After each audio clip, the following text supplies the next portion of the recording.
All right, we are live as I pull my earphones out of my ears. Matt, how are you? Very well, Tracy. For having me. Yeah, of course. Oh my gosh, so excited to talk with you. And when you guys who have started watching, when you see me look this way, I'm looking at the screen on LinkedIn that has comments, because in StreamYard I can see the comments, but I can't respond to the comments. So just FYI, when I look this way, that's what I'm doing. All right, so as we're getting started, I would love to hear from you guys. We're going to talk all about personal brands, like as a sales rep, as a salesperson, as someone who wants to build connections and get referrals. What's the biggest thing holding you back from starting? So tell me in the comments, what's the biggest thing holding you back from starting? Matt, I would love to hear what that was for you. It was probably my psychotic break at the beginning of quarantine. No, it wasn't. That I think it really has been just a culmination of a lot of things that had happened in my life at one time. One being at Reach Local IQ has given me this very good understanding of what like an old school sales team does, coming from WordStream, which was a very fast, very inside sales. We got leads handed to us and we just had to follow up with emails and calls. Reach Local IQ was a here's a laptop, now good luck with everything. Let us know if you need help. And I had some awesome support along the way. It took me about a year to be like, holy crap, this is going to be a grind. And if this is something I want to do for the rest of my life, like I'm in trouble. I'm not going to enjoy this at all. And I'm being just straight up honest with you, Tracy. Yeah, totally. We have two people commenting. Colin, hey Colin, so happy that you're on. The audio is giving feedback. I know, brother. We tried. Something's wonky with the internet, so just bear with us. Love us anyway, and try to stay with us if you can. Yeah. So Matt, I totally hear you on that. Like, and I wonder how many other sales reps and salespeople who at the start of quarantine thought like, holy crap, now how am I going to get business, right? Like, now what?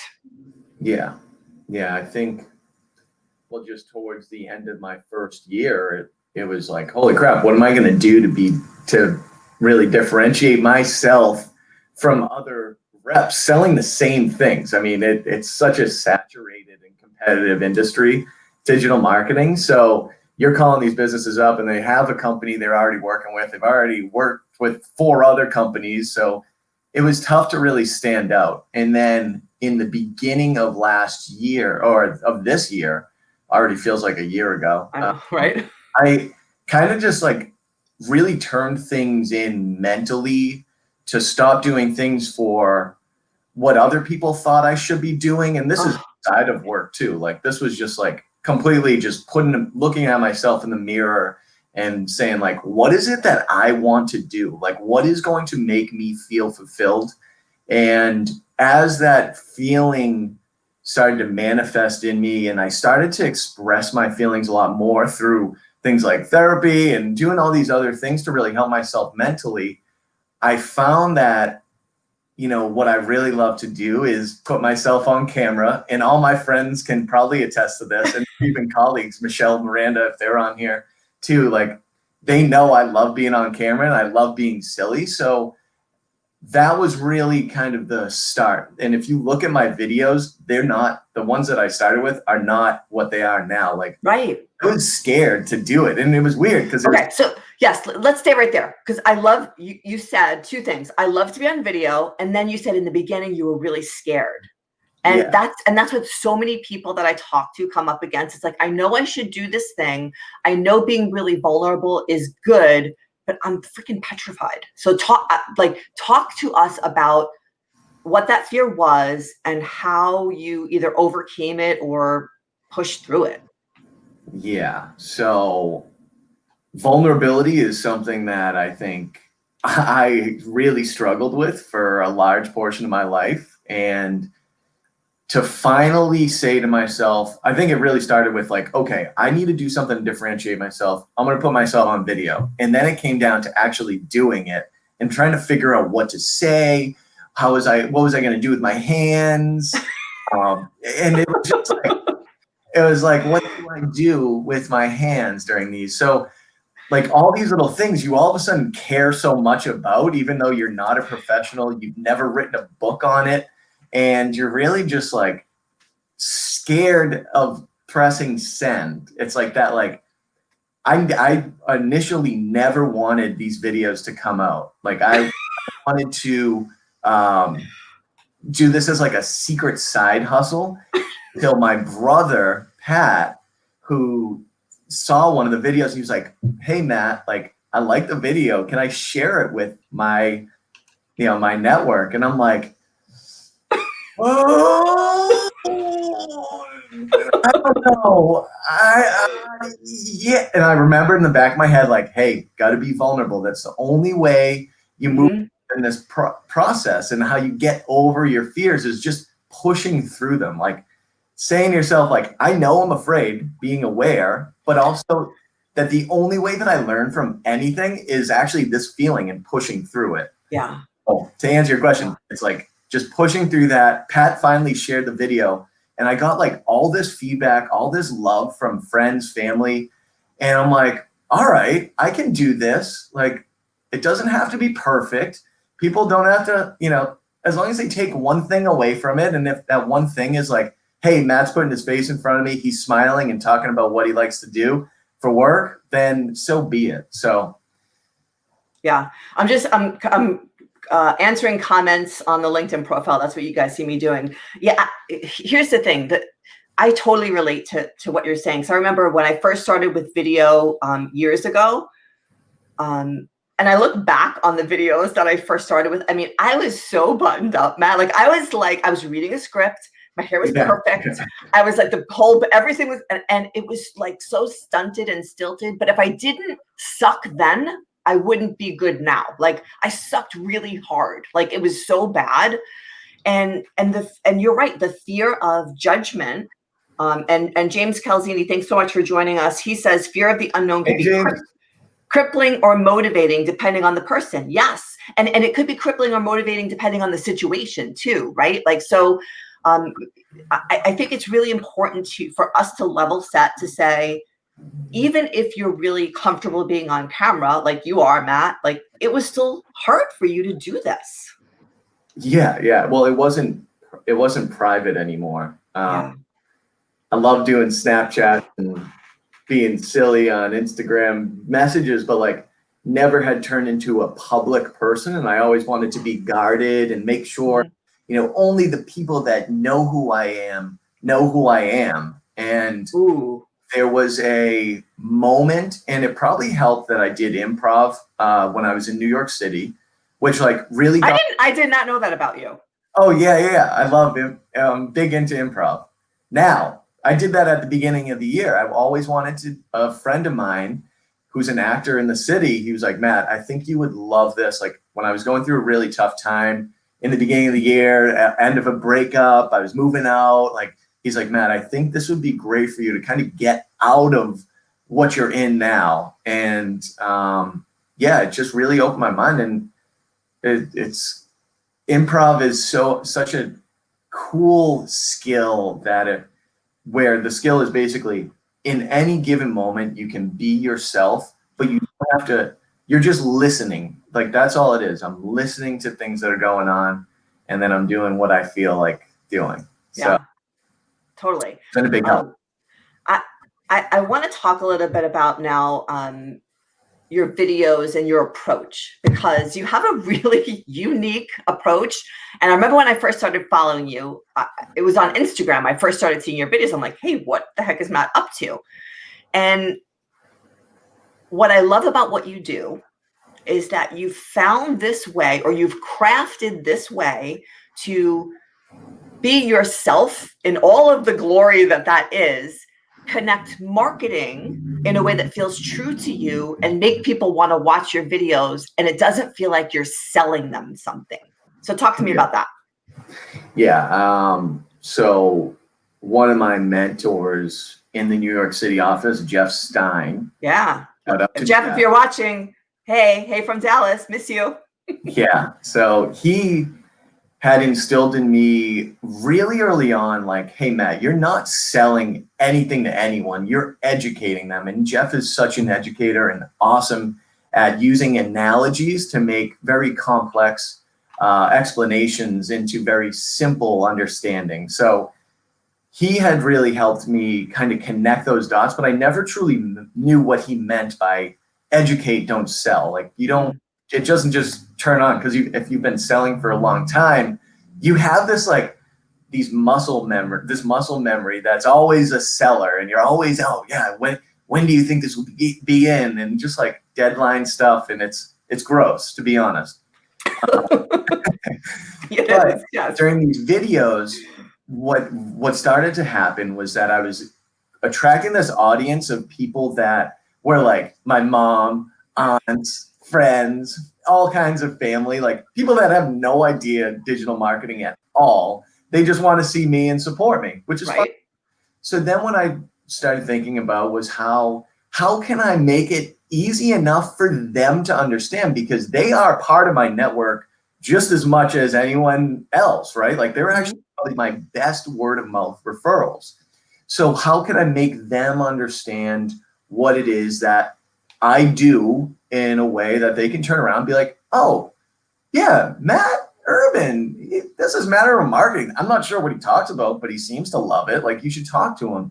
And that has happened over the time. But to get back to your question, the process is always like really simple, basic stuff that I hear in conversations on my sales calls. Like, for example, yesterday I had a call and someone was just like, Matt, I have an awesome website, but I have no idea how to get people to it. And digital marketers, people that have been in this industry, like, we can list off 10 reasons why it's not working for them. But then at the same time, it's like, I can't get on and in 1 minute tell people 10 different reasons. I have to pick one, focus on that, and then try to make it as relatable as possible to my aunts, uncles, mom, dad. Like, so that's really it's like reverse engineering.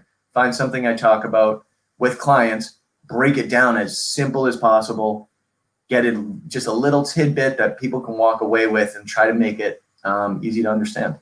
So I love this for so many reasons. I want to get even more narrow and deep on this concept, because I think it will help a lot of people on the call. And for anyone who's on with us, if you have a question for Matt, please put it in the comments and we will get to those questions, I promise.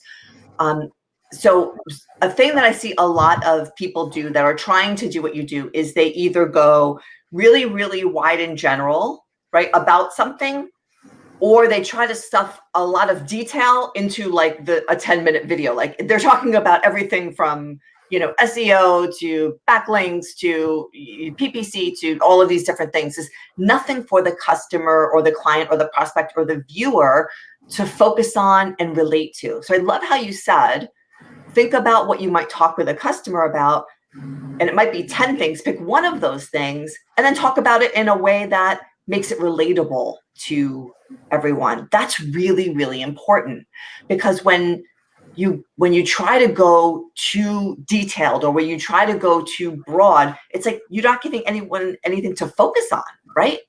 Yeah. And another really important point to think of too, and this was instilled in me by one of my past managers at WordStream, Zach Rigo, who also is on this call. Hi, Zach.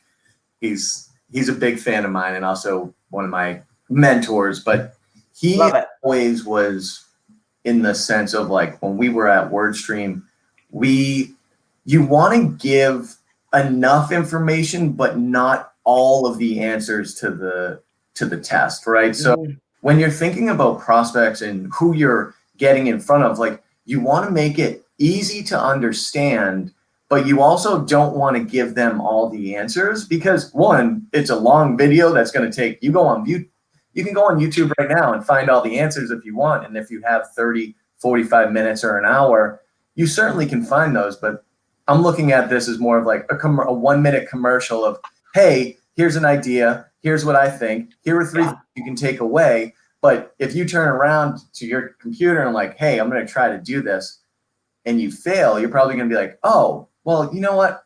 Instead of me trying to do this, I'll just talk to Matt. I'll ask him if he can help.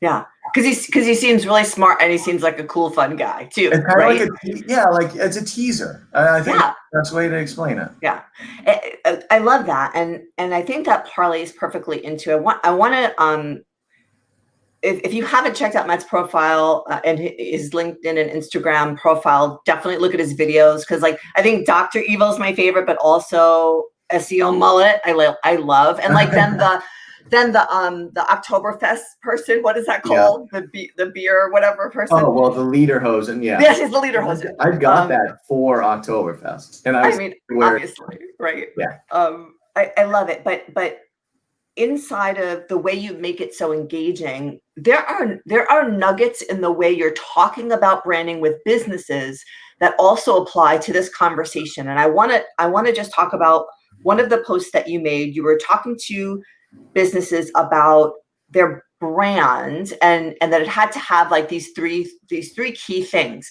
And it's so pertinent to this conversation also, as we think about branding ourselves and branding, you know, whoever's out there learning from this and learning from that, branding yourself as a sales rep.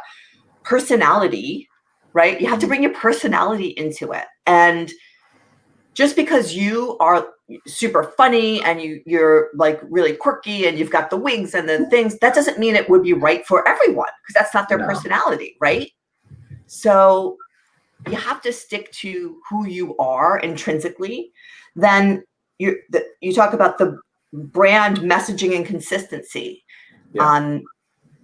Talk to us about, because we were having like a pre-conversation before we went live about changing things up and yet still being consistent, and what that looks like for you, because I think that's important. Yeah. Okay. So I love that that resonated with you. To be honest, like that personality part is so who I am. So like I can't sit here and tell people to be like me.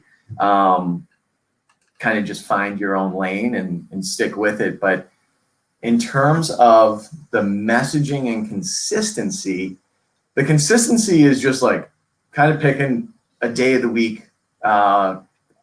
Here's what I said when I sit across the table from clients. I like all this relates back to like how I operate with people and businesses. So when I tell them, hey, you have to be consistent in your social media presence. What does that mean? Well, that means you're probably posting a couple times a week, you know, on a schedule. Your content has something to do with what you're all about, but it also has to be shareable and likable, and people have to engage with it. So what I think in terms of messaging and consistency for Mad Urban Marketing and what I'm doing, it's more of just like Monday, Wednesday, Friday. I know Mondays are like a motivation day. No one wants to be overwhelmed with, you know, data or how to prove this. Like they just came off a weekend. If they're like me, they're probably a little tired and they want to just kind of be motivated to do something. So like a client testimonial will be the first day. Like, and I've asked my clients like, hey, give me feedback. And it doesn't have to be positive, but like that gives you momentum to go into the rest of the week. Wednesday is kind of a, hey, how-to thing. Like if someone could come across it, could they learn something from it? Once again, that education piece. I don't care about selling. Like I'm putting my knowledge out there, manifesting it out into the universe and hoping that something comes back. And then Friday is like my silly day. And believe it or not, like Friday, if I get in that Friday mood and that personality, that's where it comes out the most. If I started doing those on Monday, I'd be like, hey, how's it going? Like I'm not going to be in the same mood. So Friday posting has allowed me to just be in the best mood possible. And then in terms of, is that to answer your question? Yeah, totally. And I just put up a post, a comment from David. Hey, David, thanks so much for joining. Yeah. David says, diversify posts and videos by adding in an occasional fun post while out and about or on vacation. Totally.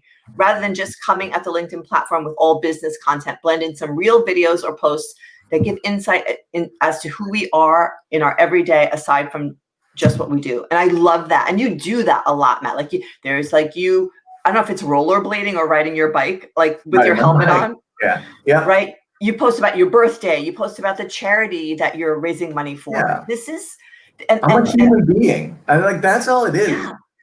You can bang out 40 cold calls in a day and you literally feel like a robot. And it made me feel disgusting inside. Mm-hmm. And I'm like, I need to do something that makes me feel like myself. And this is the result of that. Yes. So let's talk a little bit about the result of your efforts so far in the sense of connections, referrals, weird people you've been connected to, and ultimately business. Yeah. So it has been a crazy, I'm thinking of this as like a wave that just keeps building up. And I'm right now kind of body surfing because I'm a huge body surfer, semi-professional. Oh, wow. Well, self-imposed as well. So right, I get it. This wave of, let's see. So first what started happening when I really felt like none of it was working. Like I was getting feedback, I was getting support, and that means a lot, but it doesn't when you're a sales rep and you're like, holy crap, I'm spending all this time thinking about this and putting it together, and like, is it really worth in business? And then I had around, I think it was after Labor Day, like a long Labor Day weekend, I was coming back from Martha's Vineyard, and I remember just like thinking to myself, I don't know if I can keep doing this. Like, I'm not positive this is going to keep working if I keep putting all my time into it. And then I got an email that Tuesday morning saying, hey, Matt, I saw one of your videos on the nonlinear customer journey. I've been thinking about that a lot. And I know that we spoke way back in February. So this was someone I had already pitched. I know we spoke back in February and we weren't ready to spend money on anything then, but now we need your help more than ever because we're trying to figure out what our consumers are doing today and how we can get in front of them. And we have a marketing budget to spend. So I was like, holy crap. I remember like telling my dad and be like, I was down and out. I wasn't going to do this. And I got this awesome email. I remember sharing it with my manager. Like I share that kind of stuff with a lot of people that are close to me because it's like, I'm like, holy crap, this is working. Right. And then that was kind of the start of the wave. As these videos have gone on and I've gotten a little more fine-tuned and kind of figure out what people are looking for and what's going to make it likable and shareable. Remember, likable, shareable. That's right. Every post. And still original. So I actually was reached out to by my hometown's city of Chamber of Commerce. And they were like, hey, Matt, like, are you local? Because we've been watching your videos and we need a digital marketing expert in our Chamber of Commerce. And I was like, what? Like me? And like, yeah, would you like to set up a time to talk? And it was kind of like a little interview process. They're asking me, what I do, why I'm back. I just moved back to Boston because New York City was kind of closed down. Yeah. And so they're like, if you're local, like you should totally help us out. We need help with our website and our businesses that wow. Hundreds of businesses could use your help. And so I'm like, this is a great way to get my name out there. And I started thinking about how I could bring value to the chamber and get my name out there. And I started this Lunch and Learn series. I polled all the members. I got some feedback on what they're most interested in. Mm-hmm. And with that data, then kind of putting together presentations that are 25 minutes long and, every once a month on the first Wednesday of the month, I'm going in front of them just like this and talking about, last thing we did was 5 ways to build brand awareness. Like, and now this is all completely new to me, by the way. Like, this is not like something I'm an expert in digital marketing, but like now doing presentations, and I'm now calling myself a keynote speaker. So if anyone out there needs a keynote speaker, I'm available. Matt's your guy. But yeah, so like that, and then that has led, right? So now businesses are like, whoa, who's this guy, Matt Irvin? He's a local guy. He does digital marketing. Can we book something with you? And that has led to, once again, the tidal wave's now bigger. And I'm like, all right, let's keep going. Yep. And then, yeah, it's just been like, LinkedIn has been a great thing. And I'm lucky to have people in my corner that have helped me get better on LinkedIn. To be honest, I hated the idea of LinkedIn. LinkedIn was, hey, Pat. So LinkedIn was like a scary thing for me too. Kind of like when I first started my videos. Yeah. I had some people in my corner that were telling me like, Matt, you have to be on LinkedIn. Like that's where you have to be. Like, it's the best organic reach. And so I'm like, I've been putting this off for months. And I have a couple people, Zach Rigo, I already mentioned him, and Matt Nolan. I consider them like my LinkedIn coaches. And so I've been putting stuff out on there. And then through that, it's like people reaching out saying, hey, Matt, I saw your videos. I'm doing this startup company, and we need help with, one, you got to help us with our LinkedIn profiles. But then two, I think that'd be a great way to get in the door for helping us with our marketing. And I'm like, it's amazing. Okay. So the momentum is going forward. And this is like, I love that you reached out for this because, one, these things are totally scary, and like, but I know I'm capable, and I really don't care if I'm scared at this point. I'm just going to keep going. Because like, think about, like, I love that turning point where you got that email, like that day that you got that email. All I think is, imagine if you had stopped short, like if you thought, I'm doing all this work and it's not working, oh, forget about it. And then you never did the work in order for the business to see you. Hey, Matt, we worked together in the past. I want to do business. Like, so often in life, you guys, whether it's your personal branding efforts or whatever, we stop just short of starting that tidal wave, like you talked about. So I love that analogy. And it's a testament to, you have to put in the work up front and just keep going no matter what, because the dots are going to start connecting. Well, yeah. And it's funny too, because one of the people I follow on social media, just as like a business, is Gary Vee, who is a lot of the reason as to why I started doing this, right? So he is honestly just like one of those guys who, like, a year ago from now, like, he'd be like, I'd only hear the message of like, if you don't love your job, you got to quit and do your own thing. And I'd be like, you know what? I think I'm going to quit today. So like, but now what I'm hearing from him are other things. Like, I'm hearing, be yourself, put content out there, and it doesn't have to be perfect. And like, also the consistency, we already talked about that, but like, keeping at it is probably just like, I'm not too sure if I would have stopped then. It would have been tough because of all the stuff that I put together up to that point. But I was certainly feeling down, and getting that feedback and like being like, wow, this is actually resonating with people who aren't my mom, dad. People actually are listening. So yeah. keep going. Totally. And one of the things Corey says, hey, Corey, so happy that you're here. I think what I've learned the most from Matt's page and videos is he's branding himself and not really mentioning local IQ a lot, right? Like, though you're wearing the local IQ shirt and you're representing, and that's awesome. Always represent. I think it's really important to have this conversation, because whether you work for local IQ or you work for a different company, when you're thinking about your personal brand, Matt, can you talk about that delicate balance that you do about promoting yourself above the company that you're repping right now, right? Yeah. and how that allows you to be more authentic and be more personal and connect in ways that you couldn't if you were just sending out posts with like, hey, here's this local IQ article, or here's this local IQ whatever. Oh, yeah, I did that. So last year, at the beginning of the year, I said, okay, I really want to be someone on LinkedIn that's always in front of people. And I was like just reposting things from from local IQ. And, luckily they put those blogs together so that you can put it out there.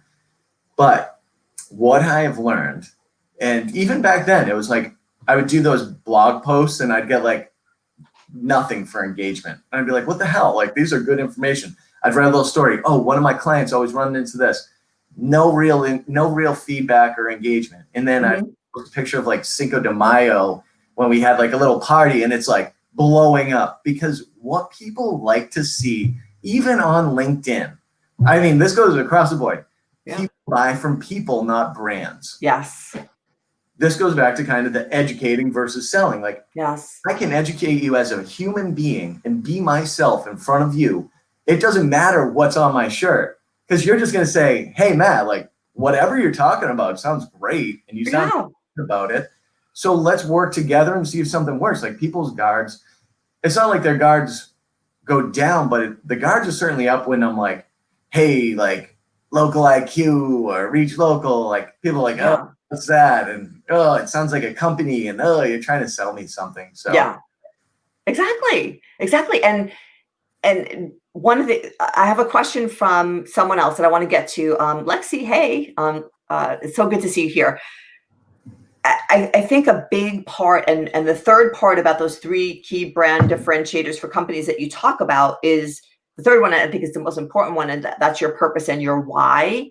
And you have to put the why before the what, right? So the what is, yes, I can help you with local IQ solutions, but the why is who you are, why you want to help people, why it's important to you, and why those businesses should connect with you, like you said, Matt, as a person, right? Because they resonate, you resonate with their personality type. I think that's important. So can you, so Lexi has a question. So she says, to build on Corey's comment, what tips do you have for balancing your own brand and aligning with your organization's messaging? Are you ever concerned about overstepping? All right, so I have my own thoughts about that, but I want to hear yours first, Matt.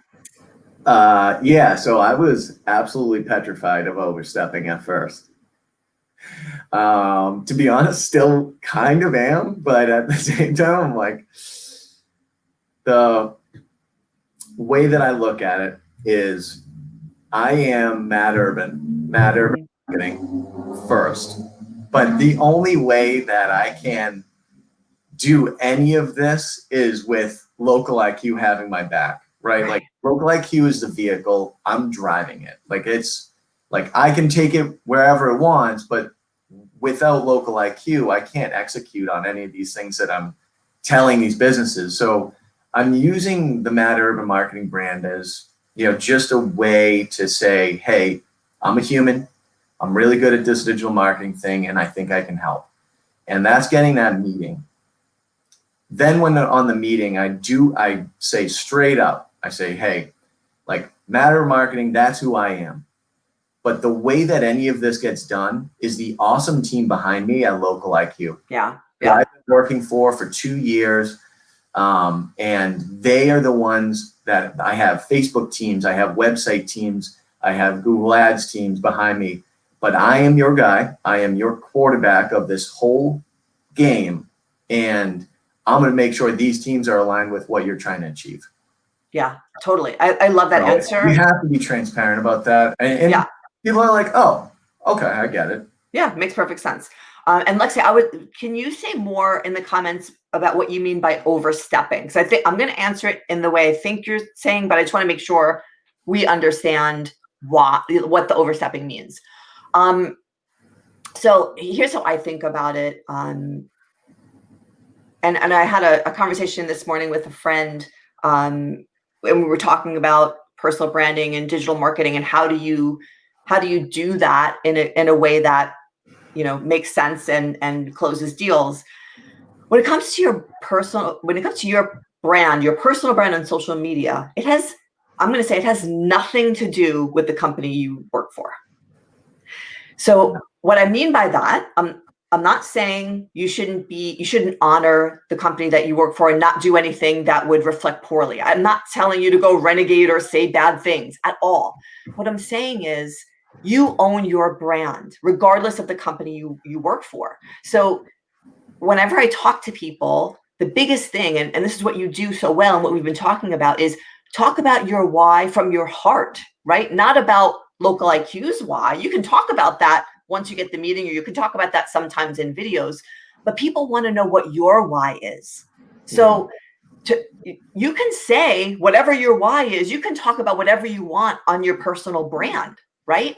And the way it's going to help you close deals is if it's number one from your heart, if it's true, when it resonates with people, and just make sure you're not, saying any bad things about the company you work for. Obviously, right? Like, I mean, it's like not rocket science. I can't say anything bad about them. Right.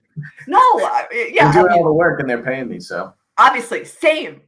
So I just think there's a lot of these rules that we have made up in our heads about what we can and can't do, and that we're going to get in trouble for something if we go too far, right? Like, so that stops us from taking any steps. So I offer that it would take a whole lot for you to cross the line. And, most of the people that I come into contact with and talk to have good hearts. They want to do the right thing. And I don't think you have to worry about overstepping when it comes to social media, as long as you're doing something that you would be proud of and you would want your kids and families to see. I don't know if that makes sense. That's a really good point. And I'm lucky in the sense that I've been able to share what I've been doing with my team and with my managers, Dave and Ryan. Like, they love the fact that I'm trying to do this. So it's like, they're like, holy crap, like, you're actually doing this. Yeah, totally. They're patient with me. And then on top of it too is like, thinking about the name Matt Urban Marketing. I mean, all it is my first name, Matt Urban Marketing. Like, what I noticed was I was on LinkedIn, on Instagram, just like kind of prospecting companies that I saw advertising on Instagram through my personal account.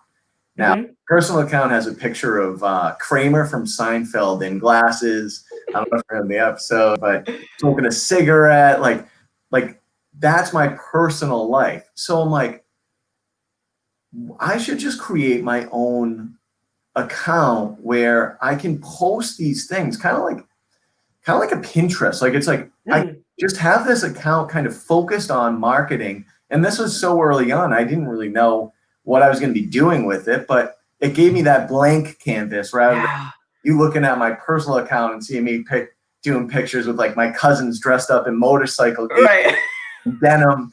I mean, that's who I am, but like, it's kind of like a professional account, and what it really is just marketing focused. So that's why I love it. Matt Urban Marketing.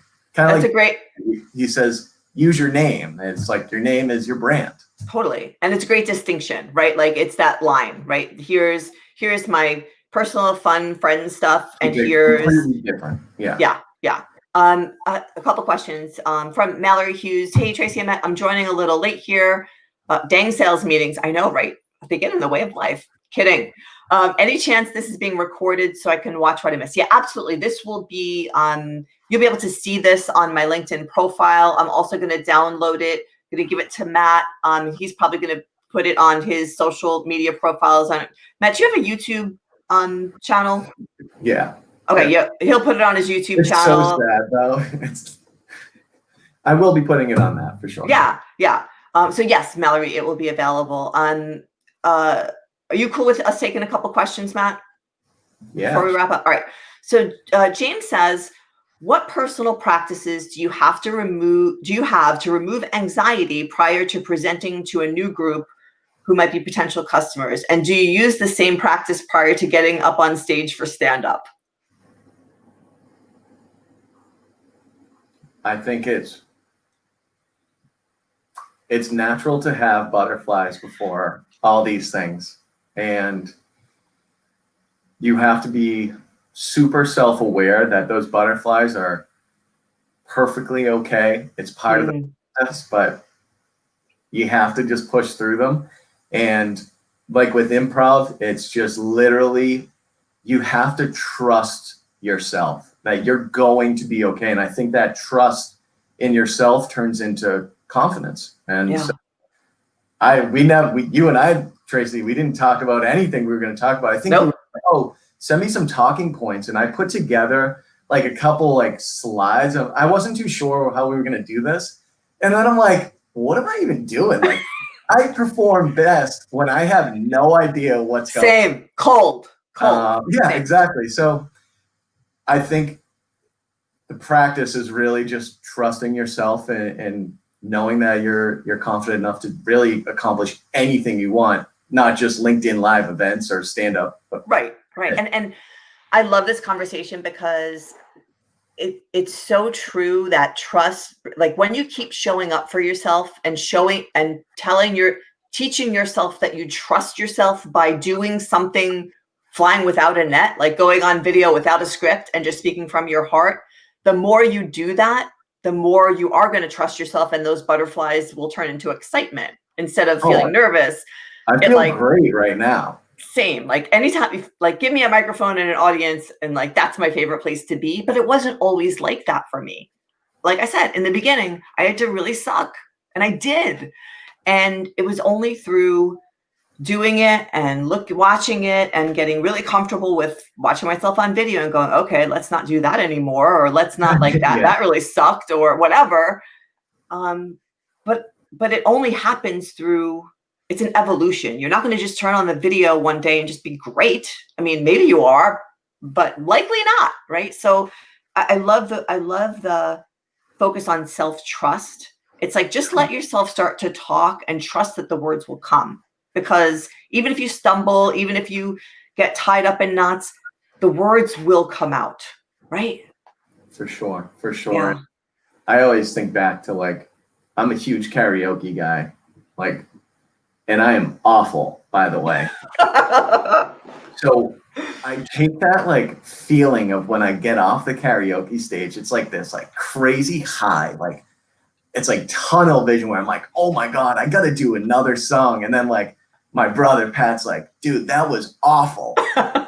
Like, yes, like it is a totally an evolution, and just like loving that feeling that you get when you accomplish these things. Like, I tell you, once we get off this this live event, I'm going to be fist pumping, because before you would never think that you could accomplish something like this, and then it's like, I can do that. Like that's nothing. I'd be happy to do another one too. Let's talk about it. Maybe we could turn it into a series. Sure. Philip Glenn, terrible singer, amazing performer. Philip, I don't know if you're talking about you or Matt. I don't know. I'm not sure. Well, he's talking about me. Phil's got a great. Okay, cool. Corey has a call. Let's take like one or two more questions, and then we'll start to wrap it up. Corey asks, do you spend equal time posting on all platforms or just LinkedIn? This is an awesome question, because I started on Instagram. That's where I feel the most comfortable too. Like, I spend a lot of time on my personal account on Instagram. I'm like, how do I turn this into work? So hence Matter of Marketing. And then it was like, okay, well, if I sit across from my clients and I tell them, hey, you got to be on platform, you got to be on Facebook, you got to be on LinkedIn, you got to be on YouTube. Like, if I'm preaching that, I should probably practice. Do I love being on YouTube? My channel is brutal. I probably have like 10 total views, but I'm there. LinkedIn took me a while to get used to as well. Like, I was afraid of kind of like this like salesy culture that LinkedIn has. And it's like, well, I'm selling myself. Like, I'm not selling anyone else. I'm just saying, hey, this is who I am, and hopefully you learn something from it, and hopefully you remember my face. So I am on mostly all platforms, not Twitter. I haven't gotten into that. I used to have a Twitter way back in like 2009, but I wouldn't even know how to start with that, and I don't know how important that would be. Maybe I would kill it. I'm not sure. Yeah. I mean, Call look, you have to go, you have to be where you think your potential clients, connections, and referrals might be, right? And I love the point, like if you're telling them to be there, you probably should be there. for So I love sure. it. It's a comfortability thing too. Yeah, Whatever you're comfortable with, pick one and start there. I love it. All right, Matt, if you could tell everyone watching and all the people who are going to watch this in the replay on one thing to get started with building their personal brand through video, what would it be? As cliche as this sounds, I hate being cliche, but again, I'm like the most cliche person of all. Is just be vulnerable.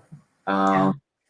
It's okay to like it does not have to be perfect, and you have to start somewhere. And as you start and you shed those layers of fear and anxiety about what people are going to think, as you shed those, and you have to start doing that at some point if you're going to get to doing videos. As you do that, you start to focus more and more on the good things that are coming out of it, especially when you hear that feedback back. Like I could show you all the comments, and everything has been so positive from everybody that I've heard from to this point. And to think back 7 months when I just started, it's kind of funny because they're not really where I'm at today. And Yeah. hey, it's vulnerability is just one of those things that I don't think as humans practice enough. We're very guarded. There's a lot of crap going on out there in the world. And when you are truly vulnerable, you feel, how you're genuine. You are your genuine self. So really work on that. Yeah. You heard it from the expert, from Matt Urban Marketing. Matt, it has been so much fun actually to do this with you. Yeah. So, I can't believe the time has gone by this quick. Oh my God, right? And listen, let's collaborate. If there's another way we can help people, I would love to work with you on that. Because I think we could take this conversation in a lot of directions. You guys, thanks so much for staying with us. Your questions were great. Your comments were great, and we'll likely see you soon. Have a great day, everybody. Thank you so much. Thanks to everybody tuning in. How do I exit this? Oh, leave studio. See ya.